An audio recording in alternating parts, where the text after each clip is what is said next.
Narrative set किया जा रहा है सर, बीएन राव ने संविधान लिखा है, एक मध्य प्रदेश से सेट किया जा रहा है, बाबा साहब की मूर्ति का जो है वो झूठ विरोध कभी सेट होता है क्या यार? झूठ के पांव होते हैं क्या? झूठ आप कितना ही बोलते रहो, झूठ के पांव होते हैं क्या? कितने बड़े विद्वान थे बीएन राव, आप नहीं जानते? देश, पूरा देश तो मानता है, पिछले 75 साल से तो यही मानता है कि बाबा साहब अम्बेडकर ने संविधान लिखा है। देश के तमाम प्रधानमंत्री, देश के राष्ट्रपति, देश के तमाम गवर्नर, सब लोग, और अभी वर्तमान के प्रधानमंत्री माथा टेकते हैं संविधान को।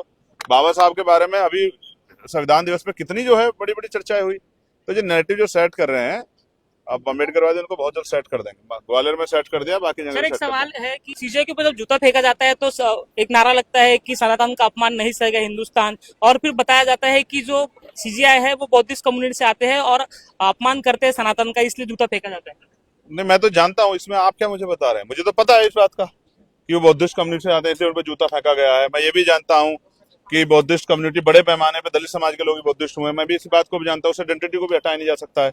और मैं ये भी जानता हूँ कि ये हिंदुस्तान नहीं, ये भारत है। कॉन्स्टिट्यूशन का आर्टिकल 1 इस बात को स्पष्ट करता है, इंडिया दैट इज भारत।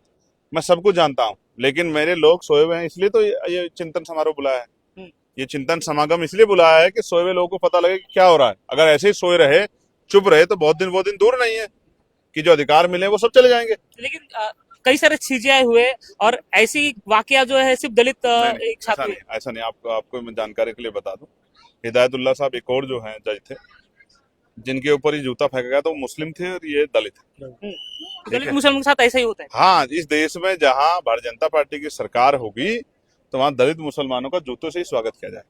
ये जितना जल्दी ये दोनों समाज समझ जाएं, ये इनके लिए अच्छा है। समझ जाएं, और लूटे पिटे, छिते पिटे लोग, गिरे पड़े लोग एकजुट हो जाएं, तो शायद इनकी मुक्ति का रास्ता डॉक्टर बाबा साहब अम्बेडकर की वोट के राइट से निकल जाए।